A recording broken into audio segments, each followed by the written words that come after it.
Good evening. I once played golf.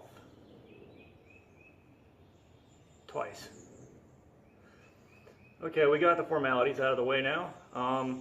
Yesterday my brother dropped by and wanted to play with some steel, and I decided I'd start working on a project. And since I had him here and we were busy trying to cycle pieces through the forge, I didn't bother trying to film any of it.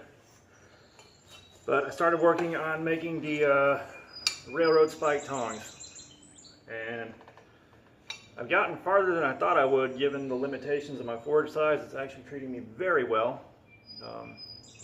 This is the first half, and the most surprising thing about this is I have got some clean, sharp 90 degrees running down the length of this. There's not much to speak of for it rhombusing out, nothing like that. The boss is going to get flattened out some more. The nib's going to get flattened out a bit more. And I'm going to try to make the boss match more of this profile. I've got a long way to go hammering this out. My arm blew out yesterday and I just ran out of steam because I'm in terrible shape right now. I'm getting my arm back. It's just going to take a little while. Something else I'd like to throw some light on is what's left of this dead-on framing hammer. This is something that I mentioned during the shop tour that I was told to not do blacksmithing with, for a reason. I was going to town, heard a ping, this half went flying over my head and landed about 4 feet behind me. But this is my primary final planishing hammer right now until I start making my own hammers, which is going to wait until I've got a bigger forge. To accommodate tongs that are wide enough to handle a hammerhead, I'm going to have a forge with a much larger mouth. But those of you that are newer, find a hammer you can do final planishing work with. Okay, this roughness and scarred up surface and crookedness and all this is coming off the 3 and the 2 pound hammers. This is after a couple of long runs with the planishing hammer, and I could planish this out a lot flatter, but I'm going to take the planishing hammer and break these corners down to where I've got a slight octagon because I actually want to use these. And their current configuration, they're going to hurt. Later on down the road, I'm going to flatten this part at the bottom here out and put some kind of scales on them and backfill them with epoxy so that I've got something to grip onto when it quits transferring so much shock to my hand. But I'm going to pause this here, I'm going to get the forge heated up, and I'm going to record some heats hammering these things. This is going to be a long process, and I'm pretty sure I'm going to go to the drill press to make the holes for the rivet. But I've got some mild steel round right there that I can shave down to the right diameter to make my rivet so I can make a proper rivet. I was going to use a bolt and just mushroom the head out real bad. It seems like that steel would be more prone to breaking and shattering, especially once it gets cooled in water, so I wanted to avoid that if possible. So I think I got a solution. Either way, it's going to be fun. Let's see how long my arm lasts after yesterday. And one other side note, I am trying a different camera position to see if that doesn't help curb some of the bad footage from the last one. I'm also going to turn the forge down a little bit, try to keep it just barely hot enough to get the stuff bright orange. Maybe you can hear me talking over it. We'll find out. I've got to fiddle with all this stuff until I get it set up in a way that works for me. Let's do this. Alright, so we've determined louder speech, keeping the forge turned down a little bit, helps out a lot with the audio quality as far as me talking to the camera for like the 2 people that are watching. About to take the second heat off of this, now it's getting orange, see what happens.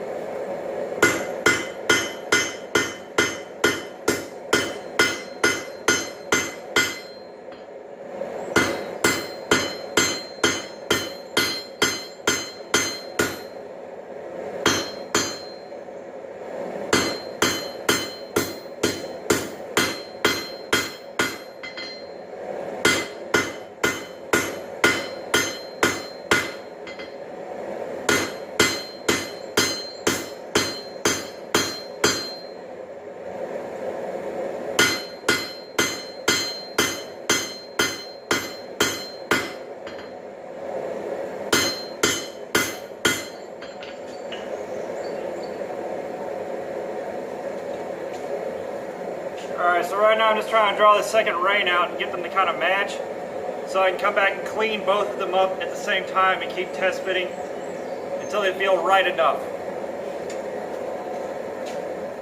Alright, I'm going to use Devin Townsend for this, so it better be important. Now I'm fixing to take this.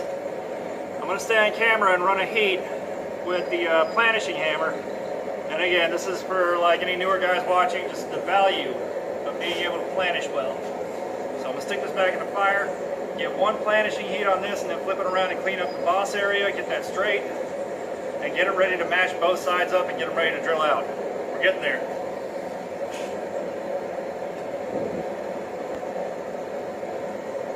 Fun fact, after watching one of our finer gentlemen, Mr. James Davis, work with his railroad spike tongs, I watched him and realized mine are set up kind of different.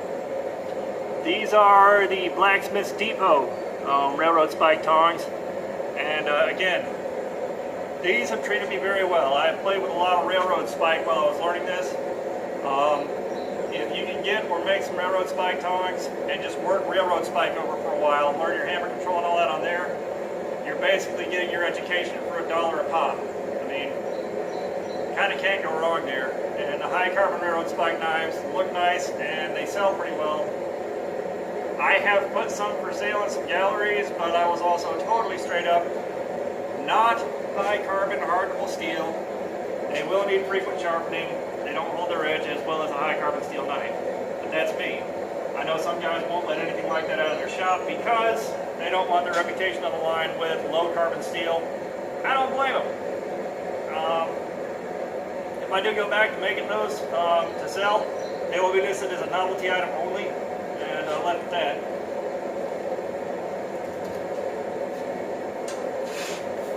Another fun fact, today I got a lot more heats out of the 3-pounders than I did yesterday. My arm is doing a little better now, getting it built back up. It used to be good, I could swing one of these all day with no problems. It'll be back.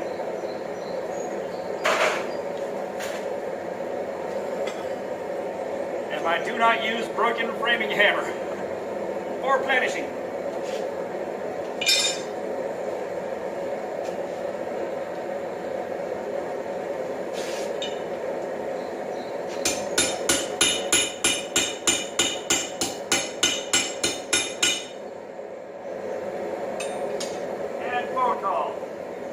Okay, apologize for the interruption. Life happens. My ex-wife called, had some questions about the kids' prescription information, so we had to handle that. I'm going to get one more heat in with the planishing hammer and show you how well that cleaned up, and then we'll flip it around and do the cleanup on the boss end and get that ready to start matching with the other half. I'm not proud of that.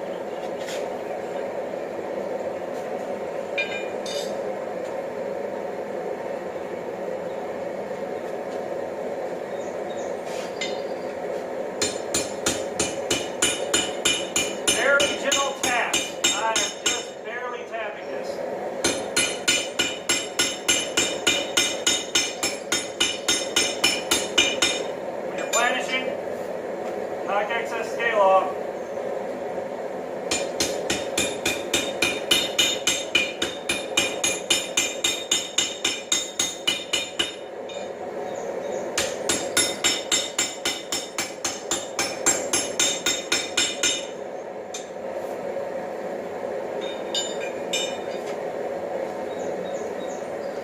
Okay, if you remember from earlier how rough it still was, that's after a trip under the planishing hammer. I mean, it is super clean. The corners are really nice and sharp. And as far as length and diameter and all that, I've got a good enough match that I'm very happy. Time to flip it around and work on this end. I'll be back in a while. Y'all don't want to sit here for a half hour watching this. Okay, so this, as you can tell, is pretty crooked and out of line. Let's take a trip to the planishing hammer, see what happens.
Little bit of work planishing brought this stuff straight to back in line. I just need to bring this swell down a little bit and make sure everything is as even as possible. I'm not worried about a little bit of bulge here and a little bit of unevenness, as long as it doesn't interfere with the opening and closing. All I care about is getting the right length, the handle part where I'm going to be holding it, the right diameter. Everything else, if it comes out great, is a bonus. But that's what I said. Find a good planishing hammer. Mark Hopper, guy that won Forged in Fire like 2 weeks ago, or a week ago, he uses those tiny auto body hammers with the huge round faces. And he'll sit there for a while just kind of curled up around the anvil, almost in the fetal position, just ting, ting, ting, ting, ting, ting, ting, ting, and working it out until it's exactly where he wants it. I'm going to invest in some of those later, but for right now, I got what I need to do what I gotta do. So, back in a while. Alright, we're this far in. I'm shaping the tips out. They're not going to be exactly what I'd hoped for. I think I can curve these around a little bit around some round stock and get kind of close-ish to where I want it, but odds are these will just be basic flat nibs, which is okay for a first try. If they work, I'll take it. But I'm going to drop this one, let it cool off, and start working on the tip of the second one and see where it takes me. Alright, so where we're at with this is we got these bad boys.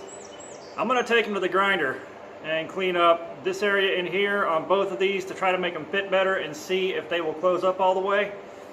Because right now what I've got is these guys hanging up right here. I think if I can fix that, they'll be ready to be drilled out, or actually they'll be ready to have these edges broken off or broken down and then drilled out. And I'll have some small flat nibs out of this, because I don't think spreading these out any further is really going to do me a lot of good. They're already pretty thin, but that's okay. I'll live with it if it works. Alright, so I touched them with the grinder a little bit and got them to where they will close up about, give or take, to here under favorable circumstances. But I think what that does is puts me in range to basically mash everything to shape once the rivet's set. I'm hoping. I'm going to run this through and break these edges down and then get ready to drill it out and create, then punch the rivet. I'll be back after all that's done and we'll see if heating these up and opening them and closing them gets them to where I want them to go. I'd like ultimately for them to be closed with just a hair of space in between them so they can grab you know, roughly blade thickness pieces and hold them still, because I don't have anything that, one thing I don't have is like some flat nibs that'll grab something like that and hold it across a wider area. The ones I have when they close on steel do that, because they meet flat all the way across. See what happens. Okay, I've broken the edges down. I also stumbled across this old set of flat nibs I didn't even know I had. When I went to North Georgia, there's talked to the guy that buys out of state and sells here. I guess threw these in the bags. They were cheap enough. I was like, I may need them. But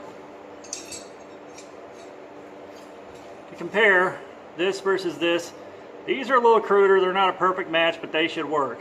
They're not bad for a first attempt. I'll take it. I would draw this further down, but I don't want to pull the handle out further. I got the edges all broken down and comfortable to hold.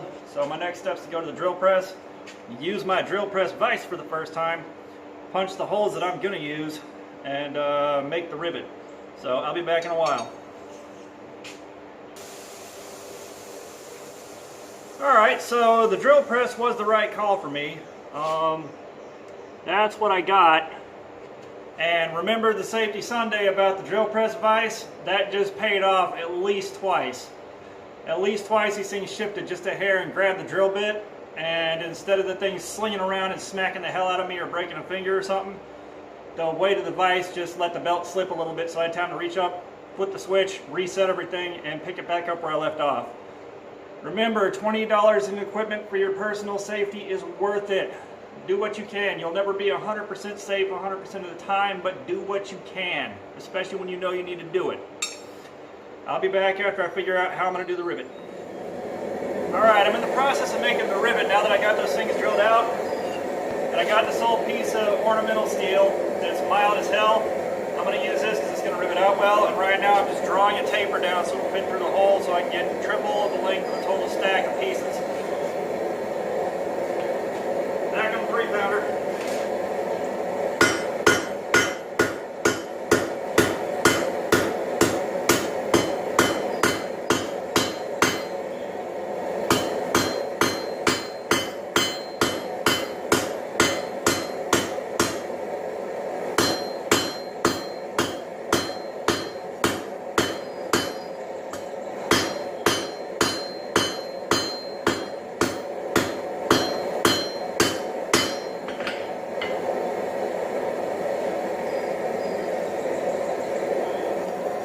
Okay, so now I got an idea what to taper down to. So I'll bring this back to about here and I should be able to squash that out to a rivet to work. I'll be back when that's done. And also my ex-wife might be dropping by. I'll be back after that. Y'all don't want to see it. Alright, I got the rivet sized well enough for me to be comfortable. I am fixing to take the hot cutter and use that for the first time in ages. It'll be fun. I thought I'd filmed that part.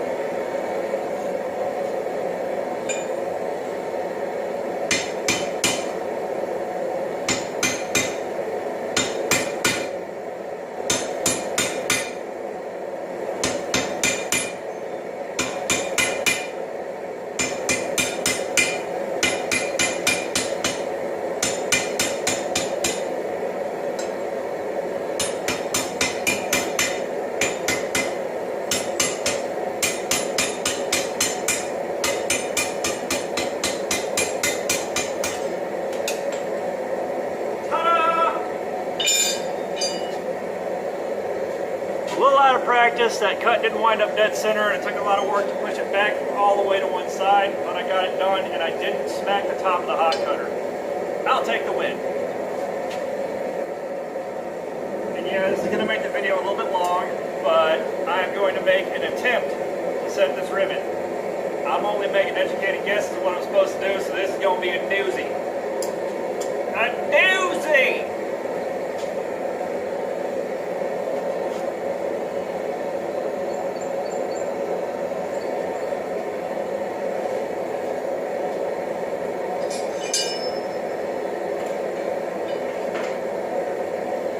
The 2-pounder.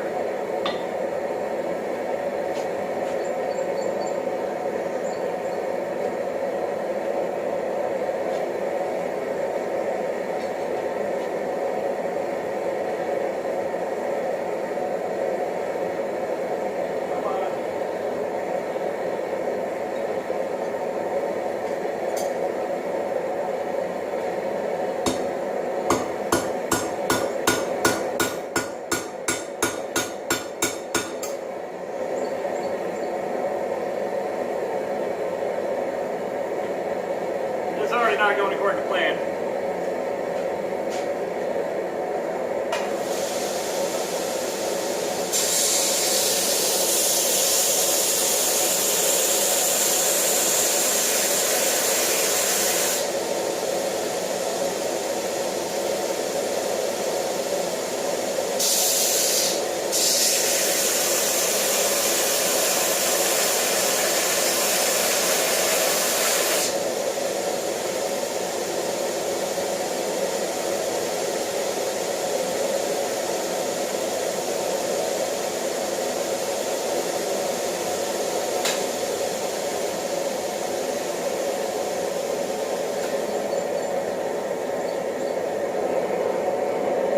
And yeah, that wasn't the most safety Sunday thing I could have done. I was still wearing gloves, I know that. But they also weren't within reach of any moving parts. They were back on the tongs. That's the excuse I'm going to cut, because honestly I just faced down on it and didn't think. Like I said, I won't be 100% safe 100% of the time. The longer I work on establishing good habits though, the better I get. And you know, so far just practicing basic safety has saved me from so many things happening again, like that getting cut down to the bone 30 minutes into a camp out, or tripping and falling, landing point first on a machete right here. That happened.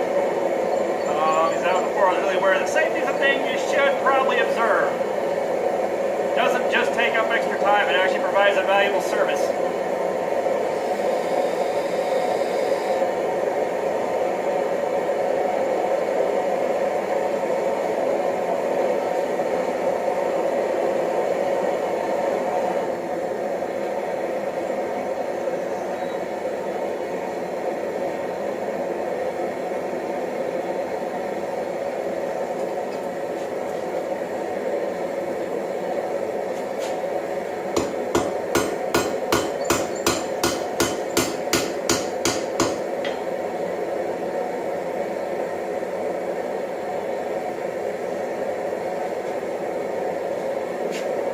That ain't work.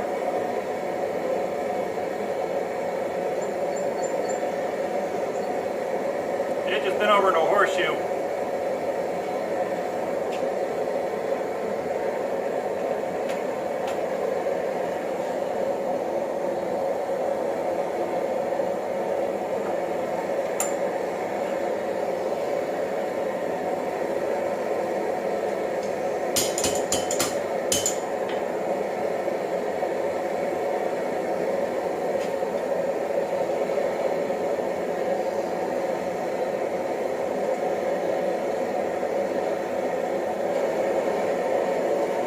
not even going for setting the perfect rivet, and yes, I am letting this run long because I'm going to go back and watch this myself. This is going to be good.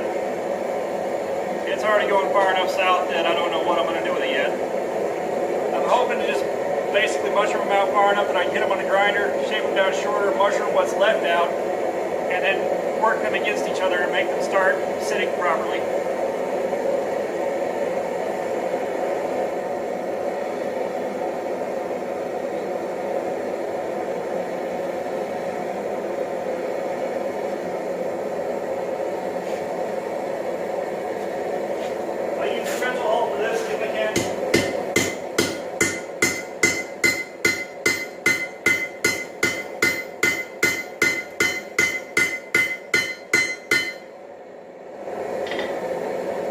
That made that side of the rivet work pretty good.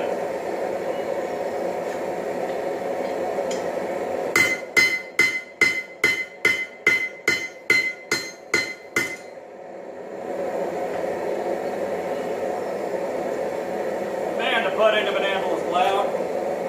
Yeah, I'm going to shave this down before I do anything else. I'm going to pause this while I do that because it is going to eat up time we don't need to spend on video. On second thought, I'm going to use a hot cutter again and just cut that shorter. Because I've already got one side of the rivet set now, I'm in a happy spot. I can lock the other side down if it's a bit shorter and quits bending over on me. I will record that.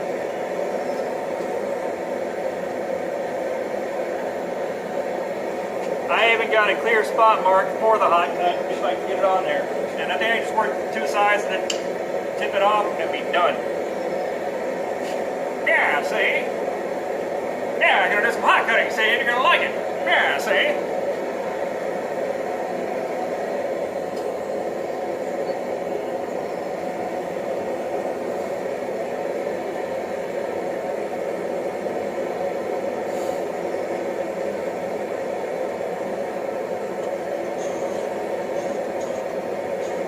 Yeah, I'm going to go over the 20-minute limit on this. I just know I am.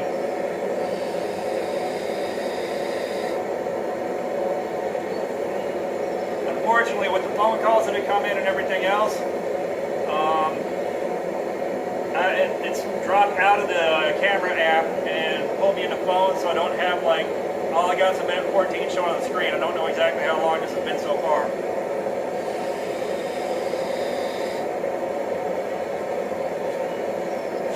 But being that this is the biggest project I've done so far on a forge, I'm proud of where this is going. I'm going to keep it.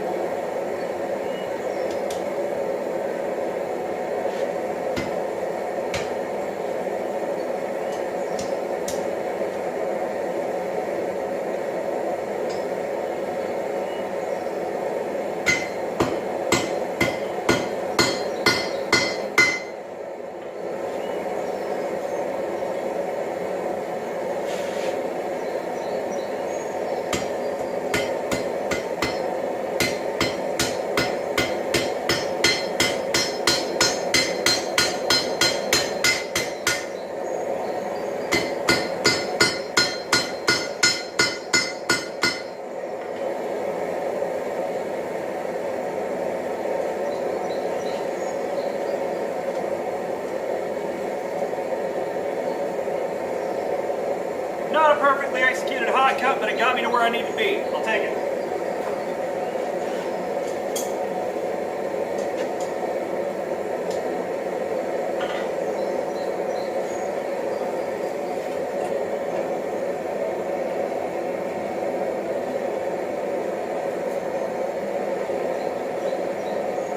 If you only buy one Hardy tool to start off with, get a hot cutter. It will save you so much heartache.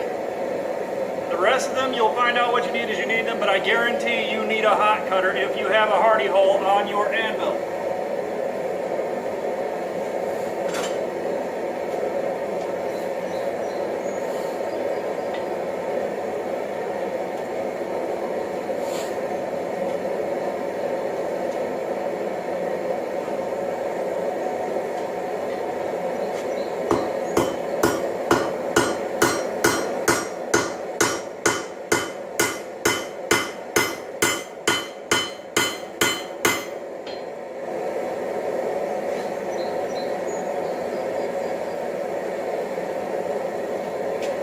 I scratch made and set my own rivet.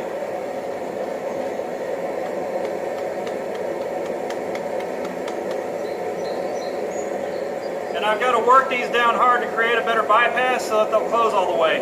That's my next step.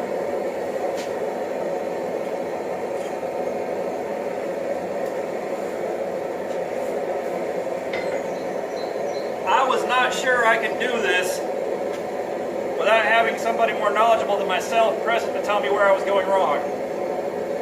And the ex-wife is here, so I'm going to cut this right now and just come back with finished tongs. Alright, I am back. I got my own tongs that I made myself. Now, tips of these aren't perfect, and that's okay. I made a mistake and didn't leave enough material at the end because I thought what I had was going to spread further, but that is kind of irrelevant because you see the sheer size of this piece. This ain't going nowhere. This is a monstrous chunk of leaf spring held by the very end, and these tongs are working exactly as I'd intended them to. Hopefully I can work with these with some of the pieces I've been struggling to hold easily. Later on, when I've got some time, I'm going to heat the ends up and hammer them down to flat on these sides because this is going to be for a lot of leaf spring projects. That's what these tongs were designed for. They got re-engineered in something I didn't intend at first, but I mean, come on, you can't argue with that. That is amazing. I can't believe I did this. And what this means is the next pair is going to be a lot better because I can leave more material here, I can clean up the bosses, and I can draw the reins out as far as I need to with less material. I could have drawn this one out a lot further, and if I would have squished this in some more, I could have pulled these out further, which would have set everything back another inch or two and left more material here to make better tips. So I've got to go pick a friend of mine up from the hospital. Long story, again, good friends are hard to come by. Take care of yours when you can. Promise. And catch y'all on the next one.